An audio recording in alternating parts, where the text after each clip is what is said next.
പള്ളികൾ അലങ്കരിക്കപ്പെടുക. പക്ഷെ ആ പള്ളിയിൽ നിന്ന് ഹിദായത്ത് ഉണ്ടാവില്ല. ചില പള്ളികൾ കണ്ടില്ലെങ്കിൽ കോടികൾ ചെലവഴിച്ചതിൻ്റെ അലങ്കാരങ്ങളുണ്ടാവും. പക്ഷെ അവിടുന്ന് ഇതുപോലത്തെ ഒരു ക്ലാസ്സോ അവിടെ ഉള്ള നിസ്കാരം മാത്രമേ ഉണ്ടാവും. ഒരു ക്ലാസ് ഉണ്ടാവില്ല, ഹുത്തുവൻ അറബിയിലായിരിക്കും. ഒരു ക്ലാസ് ഉണ്ടാവില്ല, ഹുത്തുവൻ അറബിയിലായിരിക്കും. പള്ളി വളരെയേറെ അലങ്കരിച്ചത് കൊണ്ട് പള്ളിയിൽ വന്ന് നിസ്കരിക്കൽ കൊണ്ടൊന്നും ഹിദായത്തൊന്നും നമുക്കാർക്കും കിട്ടത്തില്ല. ഇവരെ പോലെ പള്ളീൻ്റെ അകത്തുനിന്നിരുന്ന് കഥയും പറഞ്ഞിരിക്കണം, എന്നാലേ ഹിദായത്ത് കിട്ടത്തുള്ളൂ എന്ന് അദ്ദേഹം പറയുന്നത്. നിങ്ങളൊന്ന് ചിന്തിച്ചു നോക്ക്. ഇവർക്ക് പിന്നെ പള്ളിയിലേക്ക് സ്ത്രീകളെ അലങ്കരിച്ചു കൊണ്ടുവരാം. ഫീ ബുയൂത്തിഹിന്ന ഖൈറുല്ലഹുന്ന, നിങ്ങളുടെ പെണ്ണുങ്ങൾക്ക് വീടാണ് ഖൈറെന്ന് ആരാ പറഞ്ഞത്? ഞാനോ നിങ്ങളോ ഒന്നും അല്ലല്ലോ, അള്ളാഹു പറഞ്ഞതാ.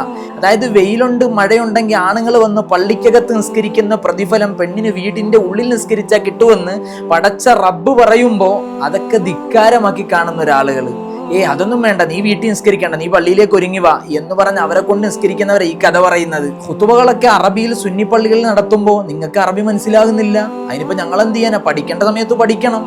അല്ലെങ്കിൽ ഇതുപോലെ ഇരുന്ന് ഇങ്ങനെ കഥയും കച്ചേരി അടിച്ചുകൊണ്ടിരിക്കേണ്ട അല്ലാതെ വേറെ ഒരു വകുപ്പും ഉണ്ടാവത്തില്ല.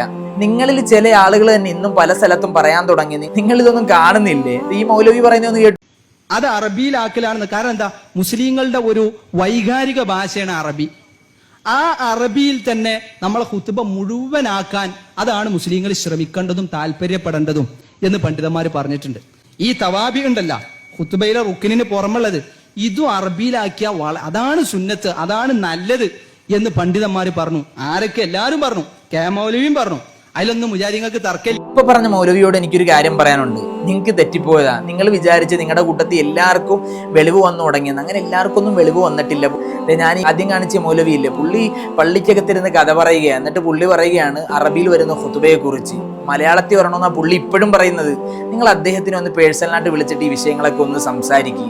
സാധാരണക്കാരായ ആളുകളെ ഇങ്ങനെ തെറ്റിദ്ധരിപ്പിക്കാൻ വേണ്ടി എന്താണ് നിങ്ങളൊക്കെ എന്ത് പറയാനാ? വേറെ വല്ല പണിക്കും പോകുള്ളൂ.